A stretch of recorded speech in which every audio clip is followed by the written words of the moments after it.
Shalom, Bapak Ibu Saudara, kita melanjutkan studi kita kristalisasi surat 1 Petrus. Ini sudah yang kedua, kita angkatkan dulu tema tentang pertumbuhan. Ya, ini tema yang penting dalam surat Petrus ya. Ada beberapa kali muncul istilah pertumbuhan. Tapi kita harus coba dulu ya, kita teliti sebentar mengenai pertumbuhan ini, karena kalau nanti kita salah mengerti, maka kita pikir kalau mau bertumbuh dalam Tuhan atau bertumbuh kekristenan kita atau iman kita harus melakukan ini, itu dan sebagainya, misalnya doa, baca Alkitab dan itu sebagainya itu ya. Jadi kita harus tahu dulu kita bertumbuh apa sih, apa yang bertumbuhnya itu apanya dan bagaimana caranya dia bertumbuh, kan gitu.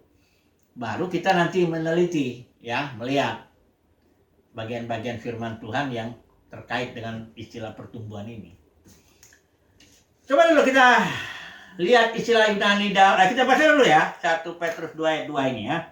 Di sini munculnya ini istilah pertumbuhan tuh.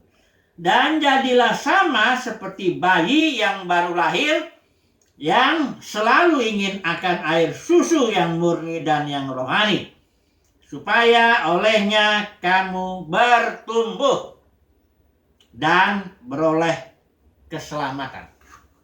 Nah, istilah Yunani bertumbuh itu adalah auxano ya. Ini munculnya banyak dalam Perjanjian Baru, 23 kali ya, dalam surat Petrus juga beberapa kali. Auxano itu, ini salah satu kita harus minta bantuan juga dari Kolose 2:19. Karena pertumbuhan ya memang itu artinya pertambahan, increase atau perluasan ya. Tapi apa yang diperluas, apa yang bertumbuh, itu yang perlu kita pahami dulu.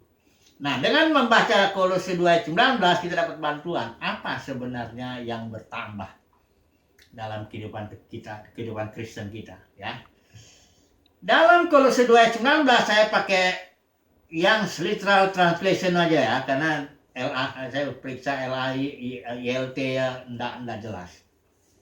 Yang ini yang sesuai dengan ungkapan Ibraninya ini ya, Yunani ya. Kolose 2:19 itu begini, may increase with the increase of God. Bertumbuh atau bertambah dalam pertambahan Elohim. Ya. Ini istilahnya istilah Yunaninya increase ini auxano juga. Sama dengan yang di surat Petrus 2 ayat 1 Petrus 2 ayat 2 ini. Jadi bertumbuh atau bertambah dalam pertambahannya Elohim sendiri. Artinya bertumbuh dalam pertumbuhan hayat Elohim. Karena ketika orang lahir baru, ini contohnya seorang bayi ketika dia lahir, itu dia sebenarnya mendapatkan jenis hidup dari orang tuanya itu, ayah ibunya. Karena kita lahir dari roh, lahir dari atas, lahir dari Elohim, maka kita mendapatkan jenis hidup yang dimiliki Elohim sekarang ini. Yesus bilang, aku datang supaya mereka mempunyai hidup. Istilah Yunani di situ joy. Itulah jenis hidup yang dijalani oleh Elohim saat ini.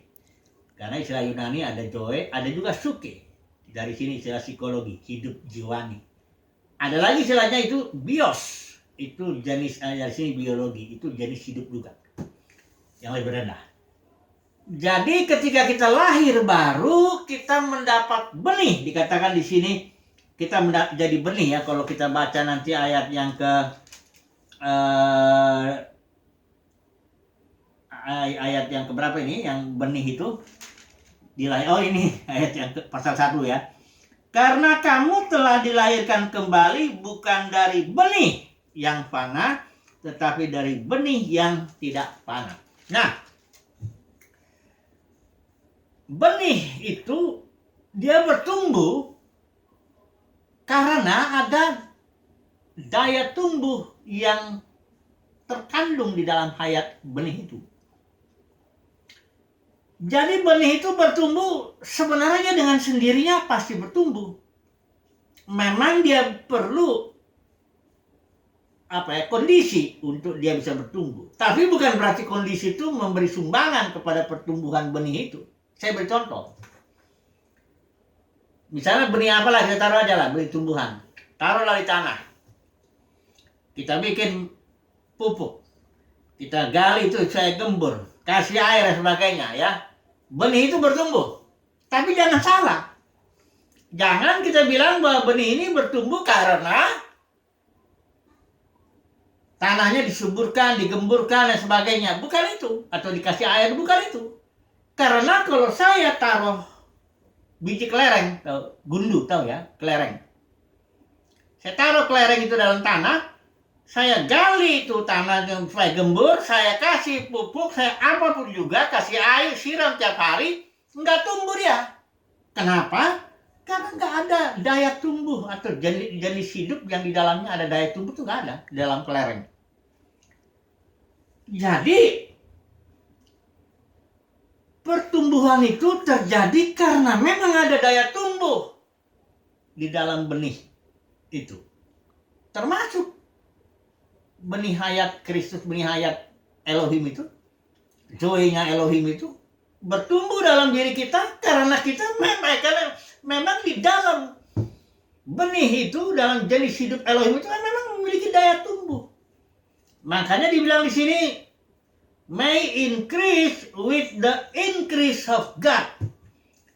Bertambah dalam pertambahannya Elohim, pertambahannya hidup Elohim yang terjadi dengan sendirinya. Karena di dalam hayat itu, hayat Elohim itu ada daya untuk dia bertumbuh. Memang hayat ini butuh tanah hati. Ya, kalau dalam pedoman menabur itu ada tanah hati. Tapi bukan karena tanah hati itu yang memberi kontribusi kepada pertumbuhan benih. Enggak. Makanya Paulus bilang, kami menanam, aku menanam, Apolos menyiram. Yang memberi pertumbuhan itu Elohim tetap.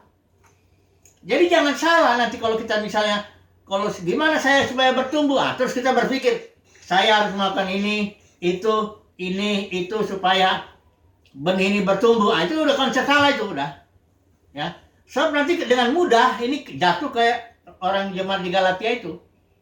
Sudah dia bertumbuh mulai dengan iman, dia mendapat benih karena iman. Tentu ada pengajar palsu. Kau harus melihara juga hari-hari tertentu. Engkau harus juga disunat. Jadi dia sudah mulai dari roh, diakhiri dengan perbuatan daging itu. Disempurnakan dengan perbuatan daging. Nah ini yang salah. Banyak juga khotbah dalam dunia kekristenan kan gitu. Kalau engkau mau bertumbuh, bayar perpuluhan, banyak doa, banyak baca Alkitab, ya, nggak salah. Itu maksudnya salah kalau semua itu dimaksud untuk memberikan kontribusi kepada pertumbuhan hayat. Itu salah. Sebab doa itu begini. Yakobus juga bilang, kamu berdoa, tapi engkau salah berdoa. Sebab yang kau minta itu mau kehabiskan untuk hawa nafsumu. Dan juga kita lihat baca Alkitab. Yesus bilang sama orang Farisi, kamu menyelidiki kitab-kitab suci, sebab kamu menyangka bahwa oleh kitab suci itu, engkau mendapat hidup. Tetapi, kata Yesus, walaupun kitab suci itu bersaksi tentang aku, life, I am the life, kamu tidak mau datang kepadaku. Dan sudah tahu yang membunuh Tuhan Yesus itu bukan pelacur pemungut cukai, bukan juga Pilatus. Yang membunuh Yesus itu orang-orang yang baca Alkitab itu.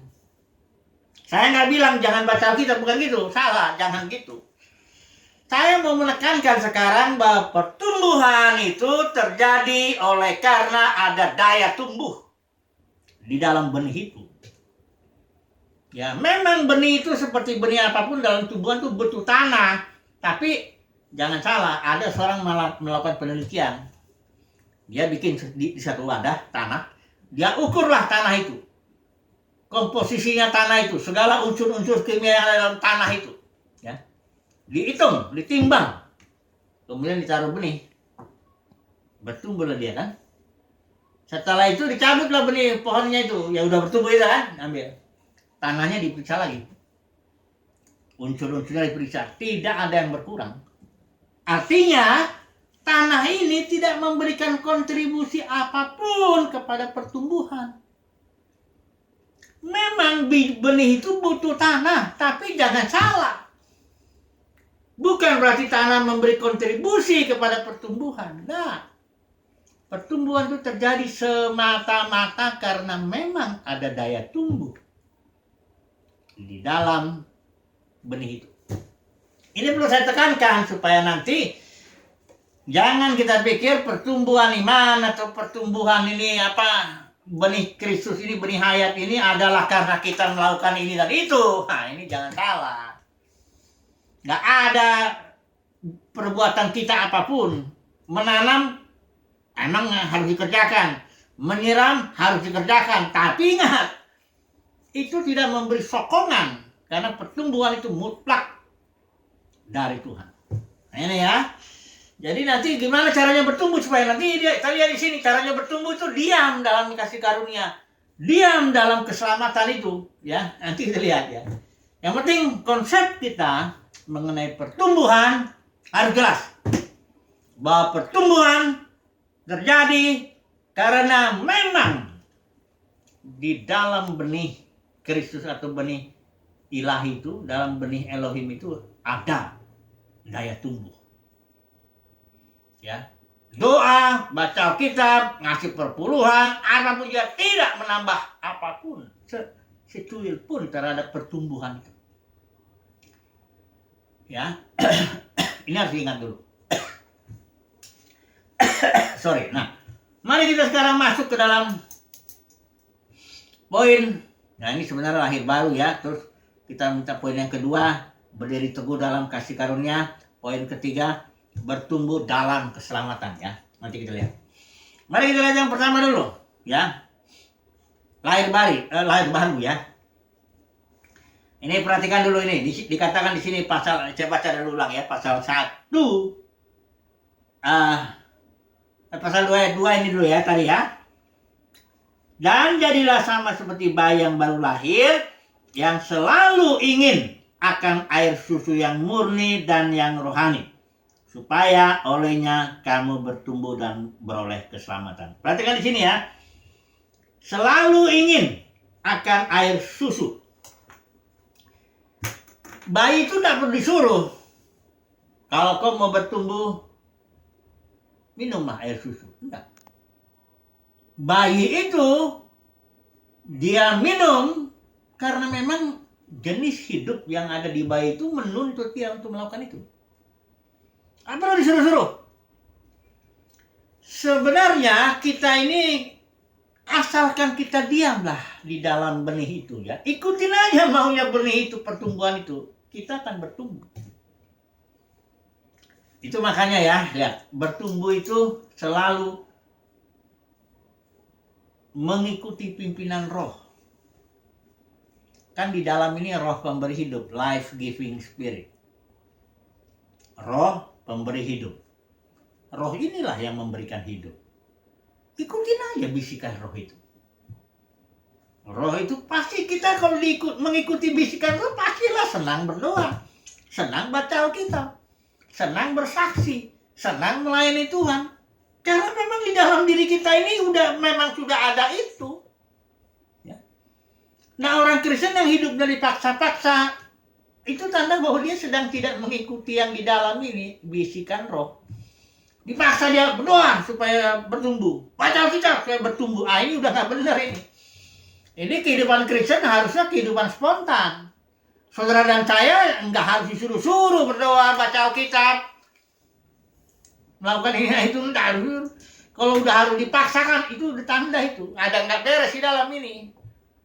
Kalau memang ada hidup, kan ya hidup itu alamiah. Ya, misalnya hewan lah, kita contohnya hewan ya. Di dalam diri hewan ini ada jenis hewan, ada jenis hidup hewan, ya. Perhatikanlah hewan itu. Secara insting ya, dia pasti makan. Dia pasti tidur. Dia pasti bergerak. Dengan itu dia bertumbuh. Dia kan nggak perlu disuruh-suruh. Hewan, kau makan, kau ini. Nggak usah. Hewan itu memang otomatis sesuai dengan keinginan hidupnya di dalam itu. Ya, nggak perlu dipaksa-paksa dia. Begitu juga kita sebenarnya ya. Kalau di dalam diri kita life giving spirit itu ada, hidup Elohim itu, nggak usah dipaksa lagi doa, baca Alkitab, apalagi disuruh paksa datang harus kebaktian, harus lagi bayar perpuluhan, harus lagi itu udah tipu itu. Saudara nggak bertumbuh dengan cara begitu. Saudara bertumbuh kalau mengikuti aja, mengalir lah ya. Apa yang diinginkan roh itu. Otomatis lah kalau saudara mengikuti roh itu, dia akan bertumbuh dengan sendirinya. Tak perlu dipaksa-paksa. Ini kehidupan Kristen banyak orang dipaksa-paksa nggak bertumbuh. Saudara lihat ya, kalau membuat tumbuhan itu bertumbuh kan nggak dipaksa-paksa, ditarik-tarik, biarin aja. Dia punya daya tumbuh dalam hidupnya tumbuhan itu. Saudara dan saya juga ketika kita lahir baru, menerima jenis hidup Elohim, ya, otomatis jenis hidup ini akan menggerakkan kita loh. Jenis hidup ini akan bergerak, roh life giving spiritnya akan memimpin kita. Doa, baca Alkitab, hidup dengan spontan, ya.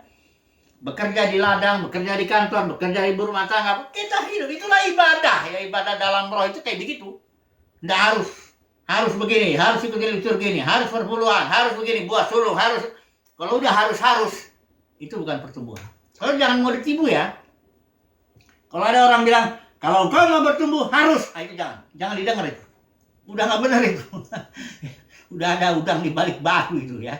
Udah ada maksudnya itu, apa itu maksudnya itu ya. Tapi kalau misalnya gini, kalau kau mau bertumbuh, ikutilah gerakan yang di dalam ini. Suara life giving spirit itu ikutin aja ya. Saya nggak bilang jadi kita hidup nggak tertib, nggak, karena Roh Kudus itu roh ketertiban.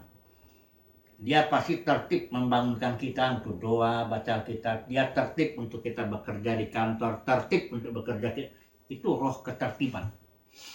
Kalau orang dipimpin roh, dia pasti hidup tertib. Itu pasti. Ya. Tapi tidak ada istilah harus, paksa-paksa, nyogok-nyogok Tuhan supaya diberkati. Ini yang begini-begini.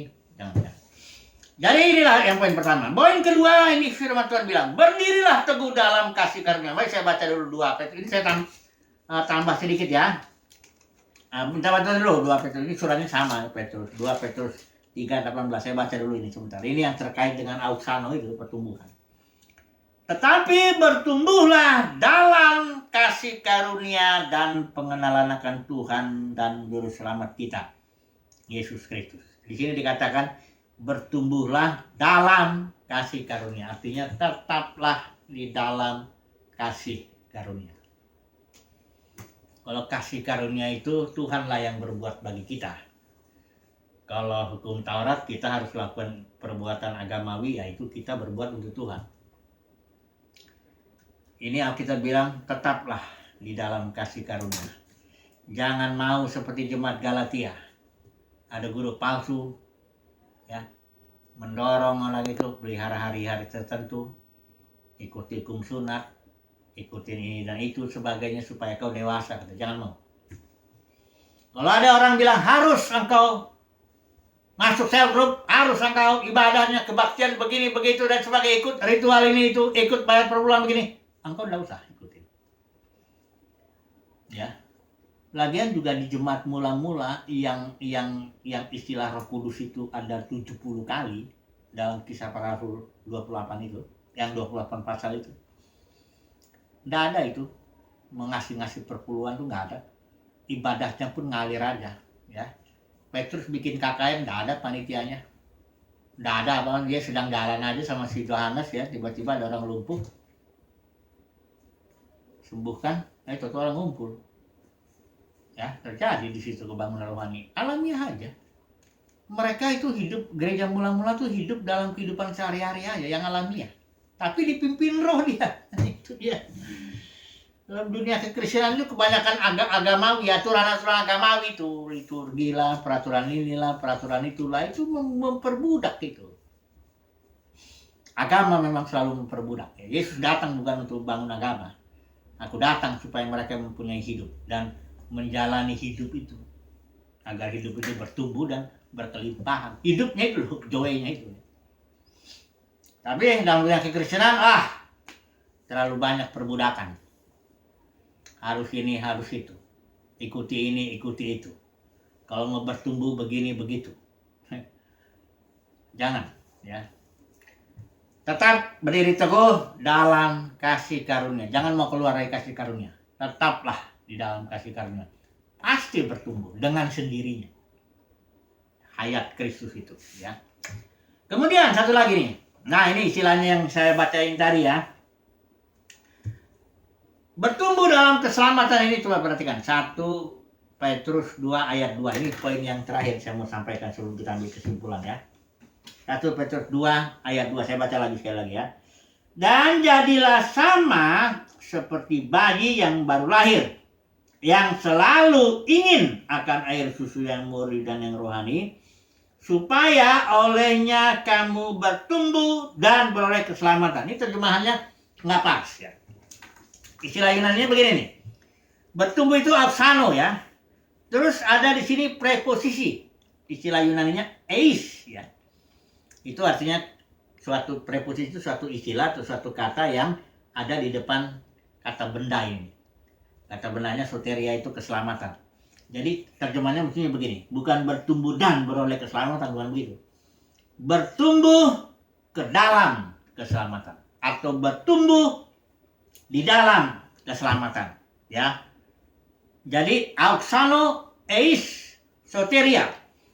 Istilah preposisi di sini itu artinya menunjukkan ada suatu poin yang mau dicapai.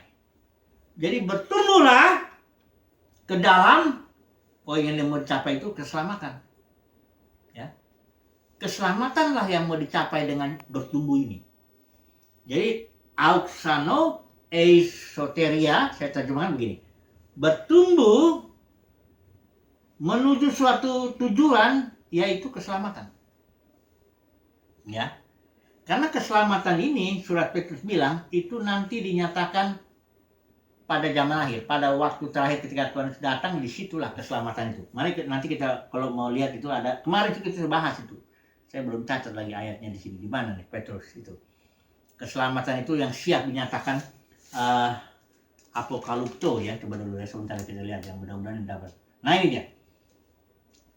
1 ayat 5, yaitu kamu yang dipelihara dalam kekuatan Allah karena imanmu, sementara kamu menantikan keselamatan yang telah tersedia untuk di apokalipto, dinyatakan pada zaman akhir. Jadi keselamatan kita yang full memang terjadi nanti di zaman akhir, ketika kita dibebaskan dari tubuh kita. Ingat ya, Paulus umpamakan, istilahkan tiga itu. Justification by faith, sanctification by faith. Nah ini dia, glorification by faith itu nanti. Ketika kita dilepaskan, diangkat sebagai anak, mengganti tubuh baru, hidup dalam kemuliaan, mendapat kemuliaan. Itu nanti. Nah, gimana caranya supaya kita memperoleh itu? Di sini Petrus bilang, bertumbuhlah dalam atau mengarah kepada dengan tujuan keselamatan itu. Harus bertumbuh. Ingat ya, jangan salah ya.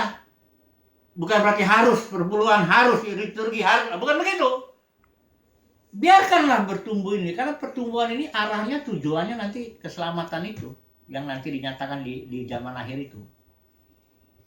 Persoalannya kalau kita bandingkan dengan penabur itu, memang ada yang nggak bertumbuh. Dalam arti dijepit oleh kekayaan dan apa, dijepit oleh tanah yang berbatu dan sebagainya, ya. Itu makanya ada dikatakan banyak yang dipanggil, sedikit yang dipilih. Ya semoga kita nih orang-orang pilihan lah ya, dipilih Tuhan. Otomatis kita bertumbuh, otomatis kita mendapat keselamatan di akhir zamannya itu nanti. Dinyatakan di situ. Di situ dinyatakanlah putra-putra Elohim itu. Ya. Oke, kesimpulannya. Bagaimana ini? Ya.